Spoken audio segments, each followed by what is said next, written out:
Friends, मी कपडे अशाच प्रकारे इथे सुकायला टाकून दिले घरामध्ये. रशी बांधलेली मस्त. हे बघा आता मस्त सुकतील ते पंख्याने. आणि तुम्हाला पाऊस बघायचा का बाहेर? बघा किती पाऊस चालू आहे. बरोबर 7:30 वाजून 7:35 झाले. तुम्हाला दाखवते पाऊस कसा चालू आहे बाहेर, जोराचा. हे बघा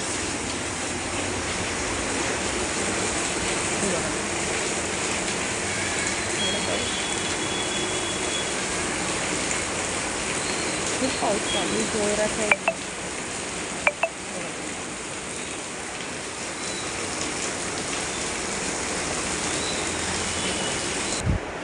तर बघितलं तुम्ही किती पाऊस चालू आहे बाहेर, सकाळपासून चालू आहे. तो इथे बघा आमचं, इथे तिरुपती बालाजीचे फोटो, इथे आमचं मंदिर. आणि इकडे हे बघा. आणि इकडे ना मी हे मस्त पूजा करायला ना बैलाची जोडी आणली होती. किती छान आहे ना, एकदम सुरेख जोडी दिसते ना बैलाची. आणि इथे माझा छोटासा हॅपी मॅन, गणपती बाप्पा. इथे साईबाबा आहे मस्त, जसे शिर्डी साईबाबाला बसवले तसं साईबाबाची मूर्ती.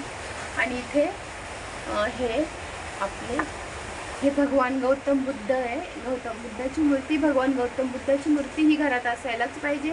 बोलतात भगवान गौतम बुद्धाची मूर्ती एक घरात असली ना. आणि हा आमचा फॅमिली फोटो आहे. आणि इकडे जे आहे तर इकडे पण भगवान गौतम बुद्धाची मूर्ती आहे.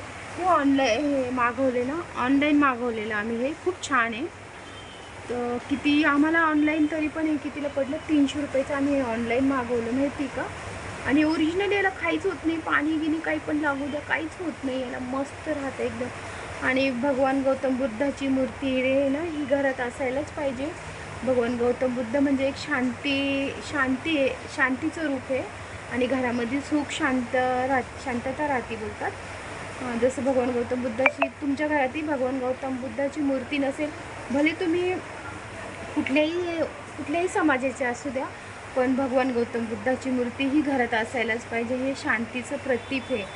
आणि घरामध्ये सगळ्यांच्या घरात गौतम बुद्धाची मूर्ती असायलाच पाहिजे. तर म्हणून मी ही गौतम बुद्धाची इथे पण आहे आणि इथे पण आहे. ही पण खूप सुंदर आहे मूर्ती आहे अशी. तर मी आणलेली घरामध्ये, तुम्ही पण आणा. ओके.